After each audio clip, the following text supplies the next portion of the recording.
Bonjour à tous, bonjour TikTok. Et ça en est passé de belle l'autre soir, suite au décès de Jean-Marie Le Pen. Je ne comprends pas, les agriculteurs n'ont pas le droit de défiler dans Paris pour sauver leur métier.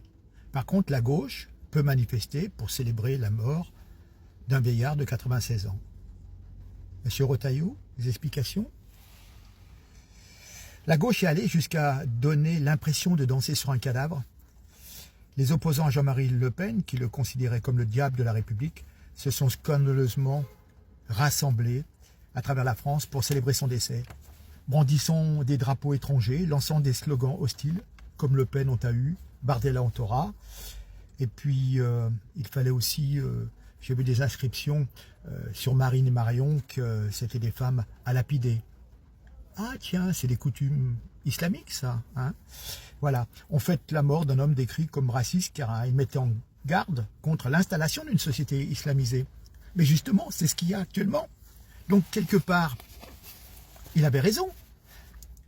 C'était l'un des premiers à avoir mis en évidence et à avoir fait voter pour un musulman comme député de la France dans les années 60. Pour vous dire. Mais, voilà, il était pour privilégier la France par rapport aux autres pays. C'est ce que fait l'Algérie.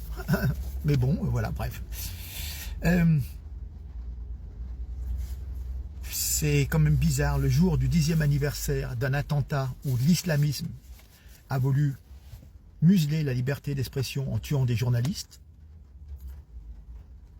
et eux-mêmes défilent pour que toutes les expressions de souveraineté et d'identité française soient muselées, parce qu'il faut laisser libre cours au mondialisme. Il y a une immigration sans limite.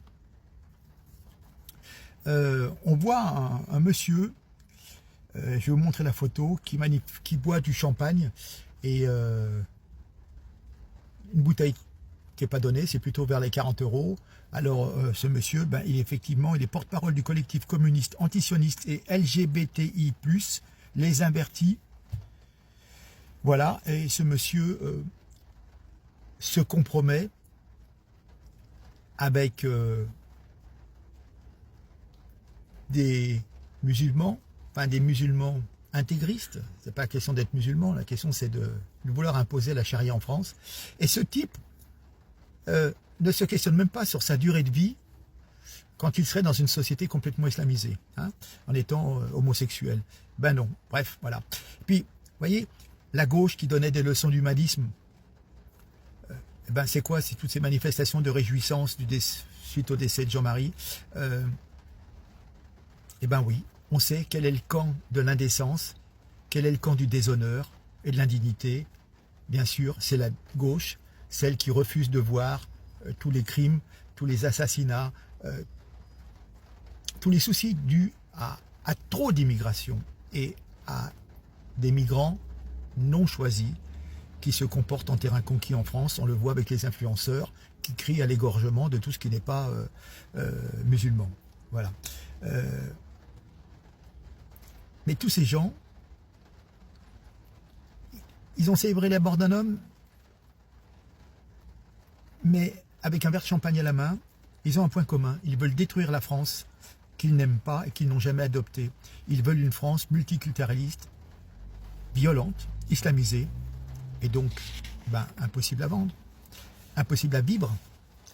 Ce sont des gens qui sont vendus à une cause au parti d'étrangers. Ils ne peuvent pas comprendre. Et puis, être un jeune gauchiste de nos jours, c'est s'arracher les affiches en hommage de Philippines, rappelez-vous. On l'a vu, on fait sauter le bouchon pour la mort d'un homme de 96 ans. Être un jeune gauchiste de nos jours, c'est être rongé par l'idéologie au point de perdre toute humanité. Être un jeune gauchiste, c'est ne plus penser par soi-même. C'est être prêt à tuer les morts une seconde fois au nom d'une idéologie appelée antifascisme, sans savoir vraiment ce qu'elle renferme. Et c'est quelque part eux qui font preuve d'un fascisme en étant intolérants avec des idées qui leur sont opposées. Rappelez-vous, les nazis, quand les fours crématoires crépitaient, les nazis écoutaient du Wagner et nos jeunes gauchistes dansent à l'occasion de la mort d'un vieillard. Ces gens-là sont des bons petits soldats de l'immonde, sans aucune culture bien entendu. Ils ont été élevés dans l'idéologie de l'antifascisme, d'être anti-Le Pen. Alors, je vais vous laisser avec quelqu'un qui est issu de l'immigration, qui est Dieudonné, Mbala Bala. Provocateur, comme Jean-Marie d'ailleurs. Avec une certaine pointe d'antisémitisme ou d'antisionisme, comme l'avait à un moment Jean-Marie. Mais vous allez voir, il va vous expliquer que au départ, ben évidemment, il ne pouvait pas sentir Jean-Marie, parce qu'il avait été élevé là-dedans, et puis une fois qu'il a fait sa connaissance, et bon, en fin de compte, il s'était compris. C'est quand même Dieudonné, qui lui aussi est diabolisé, bon, par rapport à ses positions, par rapport à Israël, etc. Mais voilà, donc ça c'est un mec de l'immigration, mais qui parle bien, quoi. Enfin, voilà, qui a un raisonnement sensé. C'est, j'ai déjà dit plusieurs fois, je veux dire, défendre son pays, le défendre d'une invasion, de plein de gens qui viennent pour foutre le bordel. C'est se battre pour la souveraineté d'un pays, c'est tout. Je veux dire, c'est pas dire je suis supérieur à d'autres. Non, les Algériens se battent pour être pour la souveraineté de leur pays. Ils ne peuvent pas encaisser les Marocains dans l'autre sens c'est pareil. Donc voilà, on ne peut pas dire peut-on dire qu'un Marocain est raciste par rapport à un Algérien? Ils sont tous pourtant dans l'oumma des croyants, dans la fraternité des croyants. Et malgré cela, le nationalisme l'emporte. Et pourquoi on reproche aux Français de sortir un drapeau quand plein de personnes issues de l'immigration, qui vivent souvent des largesses de l'État français, sortent des drapeaux algériens, marocains, à chaque manifestation ou à chaque match de foot. Voilà. C'est tout, je veux dire. Imaginez le contraire, imaginez que nous en France, que nous Français en Algérie, on aille faire ce que vous faites. Mais on reste même pas une demi-journée, on vient nous chercher par la peau des fesses et on nous pend. Mais vous, c'est tout normal. Voilà. On reste avec Dieudonné Mbala Mbala, et puis voilà, bon, des choses très intéressantes. À bientôt, au revoir. Chers amis internautes, bonjour, bonsoir, que la paix soit avec vous. Jean-Marie Le Pen nous a quittés, oui. Décidément, il n'était pas Charlie, le Jean-Marie. Taquin qu'il a été, jusqu'au bout, il s'est invité à la journée de commémoration des Charlies. Oui, pour la liberté d'expression, faisant presque passer cette journée de commémoration inaperçue. Il est mort donc un 7 janvier, comme la rédaction de Charlie, comme Stéphane Blais, mais lui, dans un lit entouré des siens de vieillesse. Quel clin d'œil, chapeau bas, l'artiste. Dans la grande fiction politique qui nous est offerte, à nous la populace, nous la merdasse, nous les gilets jaunes, c'est un peu la mort de Dark Vador que celle de Jean-Marie.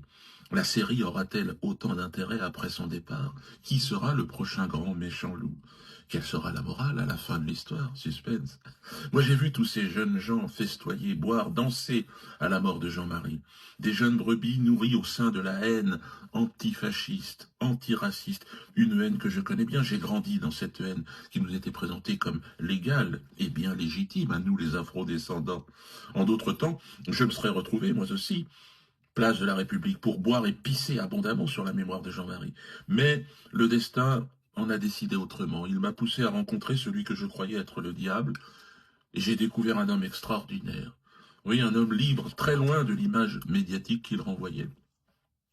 Oui, il est devenu un ami. Sa fille, d'ailleurs, Marine, a dit un jour « Mon père aimait les parias, je crois qu'ils se sont trouvés avec Dieudonné. » C'est la stricte vérité. Je pense qu'il était finalement trop libre pour le costume étriqué d'homme politique.